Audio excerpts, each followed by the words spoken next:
So as you know, as a journalist, whenever you have something that touches a nerve where people like, you can talk about whatever you want, Tucker, right? But we won't let you talk about this, or we ask that you not talk about prison. Yeah. So but here's a question I have had for you. Over your years as a journalist, and doing tons of TV, I know only in the last few years you've been more interested in spiritual life and the Bible and seeing spiritual meaning and stuff. Is there a story you've covered in the last few, or just a story you've covered at all, where at the beginning you took a much more secular, much more cut and dried approach to it, that now if you today had covered that back then, you would see every story. I mean, especially war, which I have covered in person and certainly talked a lot about over the years. I just saw it as a product, the sort of failure of statecraft and nations act rationally. One country wants this territory either to conquer or to reclaim it, and this country doesn't want to give it up, and so they have a war over it. I had a very secular understanding of war. And it was the First World War that changed my view probably 15 years ago. Well, what would it be, 10 years ago? So the anniversary of the outbreak of the war in 1914. There was a series of symposia in Europe on what was that? It destroyed Christian Europe and for maybe forever. And the apogee of human civilization was 1913, obviously. Right. And then it was destroyed and it never recovered. And a bunch of other empires fell, including the Ottoman and Austro-Hungarian and all this stuff. It's like it reshuffled the map and gave rise not just to the Second World War, but to the world that we now live in. So how did it start? Gavril Princip kills Archduke Ferdinand of Sarajevo. And okay, but how does it follow that Christian Europe commits suicide in the wake of one assassination in the Balkans? That doesn't even make sense. Right. And there was no consensus 100 years later on why the war started. Right. And that's when you begin to ask real questions what was that? Totally. And it was, of course, it was spiritual in its origin. And so is the war in Ukraine, and so is what's happening in Gaza, and so is basically all human activity is influenced by the spiritual realm, which once again is as real as anything that we're doing here, as real as the material world. Right. And so that, to me, as someone who's interested in history in a very amateur way, but still passionately interested, I was like, wow, I am not assessing the human experience in its totality. I'm only seeing a small part of it. And so now I really make an effort, which it's difficult at the age of 56 to relearn patterns, but I'm trying to assess human behavior in light, again, of the in light of the totality of the human experience, much of which is influenced by the spiritual realm. And it's hard because my default is always this person's pissed at this person, or this person wants more money, or this person wants to sleep with that guy's wife, or but to ascribe purely human motives to explain human activity. But that's only part of the story. Oh, totally. And this is obvious to you. This is not obvious to me at all. No, but what's going to be fascinating for you is going back over your career. And I got to say something that's funny is, you've been on TV for decades, and I've heard your voice for decades. So there's an element of talking to you where my brain will be half a second slow because I'll hear your voice, not right now, but earlier. And part of my brain is someone obviously left the TV on. Turn that fucking thing off. This is why I don't have a TV. No, or someone has a podcast going because it's just Tucker's. And then my brain is a half second delay, and I'm like, dude, he's talking to you. Sorry. No. Sorry. No, but I've heard your voice over this, as we all have, over decades. So it is funny because we were talking earlier, and I'm like, oh yeah. Oh, wait. That's me. He's asking me if I'm ready to go. So this is all kind of new to me. And when I talk to people who are, lifelong students of religion, which is, of course, the main driver of human behavior from the beginning of time.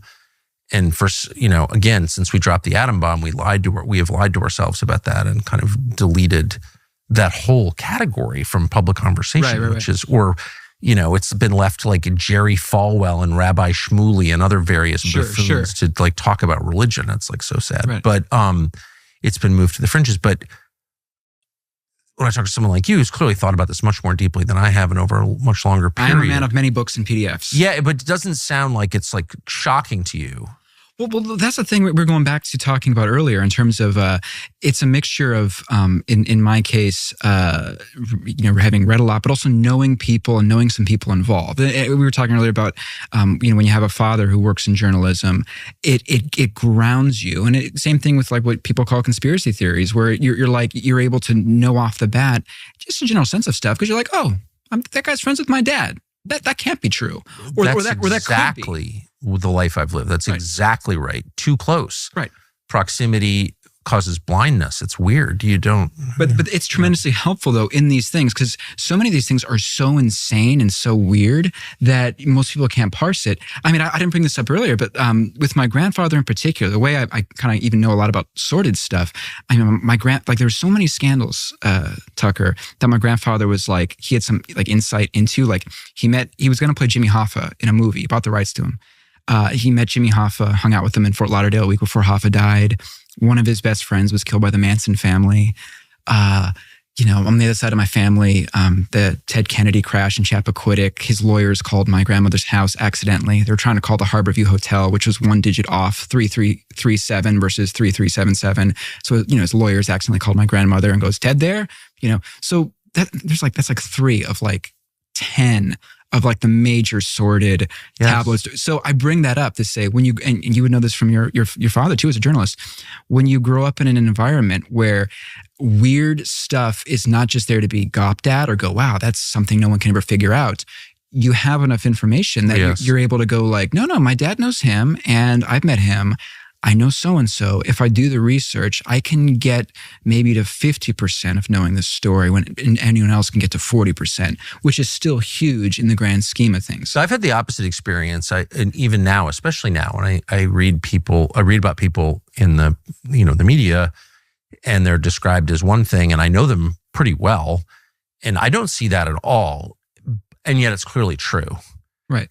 And I'm thinking of a couple of people who I really like, who are clearly kind of evil. It's just obvious that they're pretty evil. Yeah. But, my experience and I try not to hang around evil people, but, just know people for a long time. And I just had dinner with that person and it was sort of eccentric, but I don't really see him as part of a global conspiracy to oppress anyone. Right. I don't see him as a tool of Satan, right. But, the evidence suggests he is. I'm just trying to be honest, right? Well, you bring up something I always think about in regards to the Bible, that one of the reasons the Bible is true is that it's in its depiction of villains and heroes. The heroes in the Bible, you look at King David, look at the political scandal he gets in, where he sees this woman bathing, Bathsheba. He's really turned on by this. He knows her husband, Uriah, I think, sends him to the front lines of war to get him killed intentionally. Yeah. That would be a gnarly political scandal for anyone. That is a pure act of evil. But that is what people, including heroes, can get up to. And then if you look at the villains in the Bible, if you look at like even say Pharaoh, most feelings in human life are, most emotions are mixed emotions and people are ambivalent and ambiguous. Pharaoh at numerous times, he wants to set the Hebrews free. He wants to set the Jewish people free. He goes, surely, I forget what plague it was, where he's like, my goodness, that was rough. But God prevented him from doing it. Right. But God is sovereign and does that in all of our lives. But he, God even says God hardened his heart. Exactly. So God chose to make him such, where he decides at the last moment, actually, I'm not going to set you free. I can't do that. And if you look at Pontius Pilate, he wants to set, he at some point he flips and he's like, this guy is innocent. My wife is having dreams about this man. That's another thing that's underreported in history. Wife as soothsayer / dreamer. Yeah. I mean, your wife has many times been like, I have a bad feeling about this guy, Tucker. Don't have him on your show. And her intuition is such that even though there's no necessarily hard evidence, it's your wife's take on stuff. You don't ignore it. But I have ignored it. And it's you're like, I've actually never listened to that. No. I mean, I've been married 34 years as of Saturday, and it's like a joke in my house. I told you he was bad. I don't know. He's hilarious. He seemed like a good guy to me.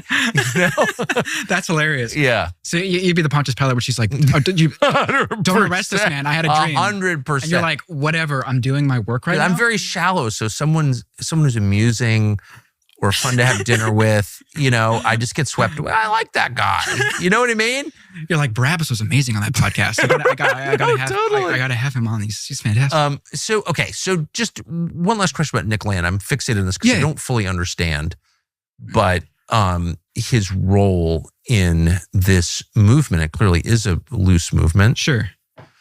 Of occultists, of demon worshipers, of people who are possessed by demons and say so out loud. But he winds up having an effect on a lot of very powerful people, it sounds like. Yeah, I mean, that's something. And again, when you're working on the Hollywood show like I was, people will come and tell you stuff that otherwise they keep to themselves. And so back in 2002, people would, tell me, Nick Land's really, really influential. People in Silicon Valley, his work, it's not all just occultism. I mean, his idea is that AI will revolutionize society. So you start talking to people in Silicon Valley, and it turns out they are in contact with or reading Nick Land. Well, with Nick Land and with a lot of weird stuff. I mean, in 2022, I was, researching more on my show, and I had this moment, Tucker, I'll never forget, where I was talking to some pretty big VCs, venture capitalists, who are paying for the whole thing. Well, they're doing a lot of the AI stuff. There's a weird element with the AI thing where a lot of people, a lot of big dogs, they are concerned about AI. They think it's bringing about the end of the world.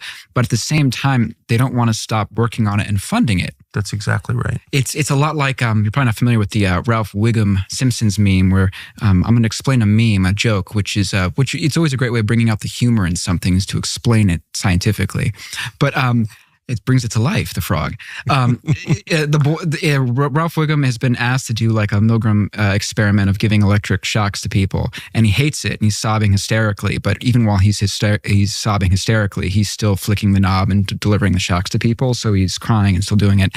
That's what a lot of the AI people are like to me, where they're like, this is terrible. We're bringing about the end of the world. Some of them believe they're bringing about the Book of Revelation, and yet they're like, I can't stop funding it. I can't stop cutting checks. I love it. I can't. And there are two. I know a lot of them also, and I've talked to them about this exact topic. And there are two reasons that I can discern. I'm sure there are others, but one is, the entire economy of California, maybe of the United States, is bet on AI. Right. Like that's kind of the last tech win we're going to have as a nation. Well, yeah. And the second is China. The second, maybe even more compelling, is that we need to achieve superiority dominance in AI, or China will, and that would be unacceptable. So there's a race. So sort of like the nuclear race, right, in 1945, 6, and 7, and then the hydrogen bomb race, the arms race now, actually, right, with drones. It's like, this is bad. We probably can't control it at a certain point, but we can't let the other guy have dominance.